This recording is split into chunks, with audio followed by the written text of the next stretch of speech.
Halo teman-teman pendidik semua, kalau ngomongin soal rapor pasti langsung kebayang ya repotnya. Nah, hari ini kita bakal bongkar tuntas solusi digitalnya, yaitu e-rapor SMP. Yuk kita lihat gimana aplikasi ini bisa bikin kerjaan kita semua jadi lebih ringan. Setiap akhir semester kayaknya ceritanya sama aja ya. Tumpukan kertas, input data manual satu-satu yang bikin lelah, dan waktu berharga kita yang seharusnya buat siswa jadi habis buat urusan administrasi. Pertanyaannya, emang harus begini terus? Nah, disinilah e-rapor SMP hadir sebagai jawaban. Ini bukan sekedar aplikasi biasa loh, ini adalah bagian penting dari transformasi digital pendidikan di Indonesia yang memang dirancang khusus untuk mempermudah hidup kita para pendidik. Yap, kita sedang memasuki era baru dalam pelaporan digital. Jadi, mari kita bedah lebih dalam lagi. Sebenarnya apa sih e-rapor SMP itu dan gimana cara kerjanya? Intinya gini, e-rapor itu adalah sebuah alat berbasis web yang nyambung langsung dengan Dapodik. Tujuannya simpel, bikin proses penilaian jadi jauh lebih efektif, efisien, dan juga akuntabel. Nggak peduli sekolah Anda pakai kurikulum Merdeka atau kurikulum 2013, dua-duanya bisa pakai. Nah, yang bikin e-rapor ini keren, itu ada di ekosistemnya. Aplikasi ini tuh nggak berdiri sendiri. Dia terhubung erat dengan sistem data yang udah kita kenal semua, yaitu Dapodik. Coba deh kita lihat gimana integrasi ini bekerja. Coba kita bayangin ya, Dapodik itu ibarat perpustakaan raksasa yang nyimpen semua data penting sekolah kita. Data siswa, guru, rombongan belajar, semuanya lengkap di sana. Nah, e-rapor ini perannya seperti peneliti ahli yang datang ke perpustakaan itu, meminjam data yang dibutuhkan, lalu mengolahnya jadi sebuah laporan yang detail dan akurat. Simpel kan? Alur kerjanya juga gampang banget, cuma 3 langkah. Pertama, e-rapor otomatis akan narik semua data master dari Dapodik. Kedua, tugas para guru jadi fokus untuk input nilai dan asesmen lainnya. Dan ketiga, nilai akhir yang sudah jadi akan dikirim kembali ke Dapodik. Artinya apa? Udah nggak ada lagi tuh yang namanya input data 2 kali. Semua sistem jadi sinkron. Oke, supaya sistem ini bisa berjalan dengan lancar, setiap dari kita punya perannya masing-masing. Penting banget nih untuk tahu di mana posisi kita. Mari kita lihat 3 peran kunci dalam ekosistem e-rapor dan apa aja tugas utamanya. Secara garis besar, ada 3 peran utama.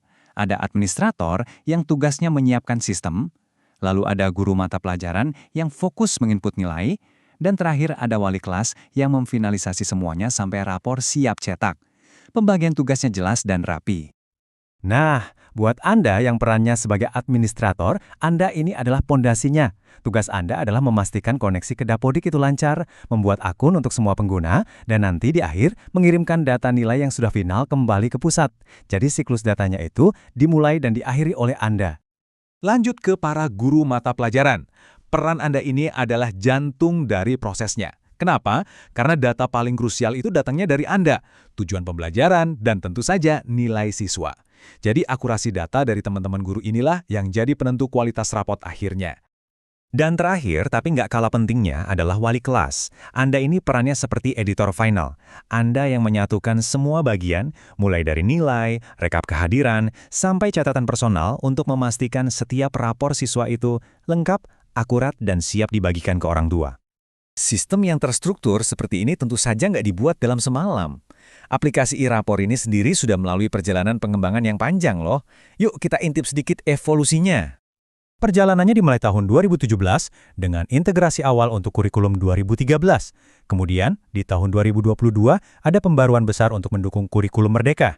Dan puncaknya ada di versi terbaru yang bisa dibilang dikembangkan ulang total dengan fitur-fitur baru seperti cetak transkrip ijazah. Ini menunjukkan komitmen untuk terus beradaptasi dengan kebutuhan pendidikan di Indonesia. Jadi, setelah melihat semua ini, apa sih artinya bagi masa depan penilaian siswa di sekolah Anda? Manfaatnya itu bisa kita rangkum jadi 4 pilar utama. Pertama, efisiensi. Artinya lebih sedikit waktu untuk administrasi, lebih banyak waktu untuk mengajar. Kedua, integrasi, yang menjamin data kita selalu sinkron dan valid. Ketiga, kualitas, yang ujungnya meningkatkan layanan pendidikan kita. Dan yang keempat, wawasan, karena kita jadi punya data yang lebih baik untuk analisis di tingkat sekolah maupun nasional.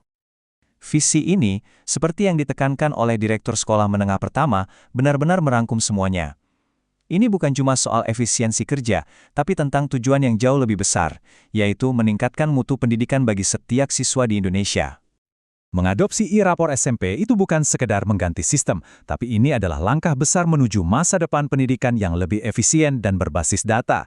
Jadi, pertanyaannya sekarang bukan lagi apakah ini perlu, tapi apakah sekolah Anda siap untuk memimpin transformasi ini?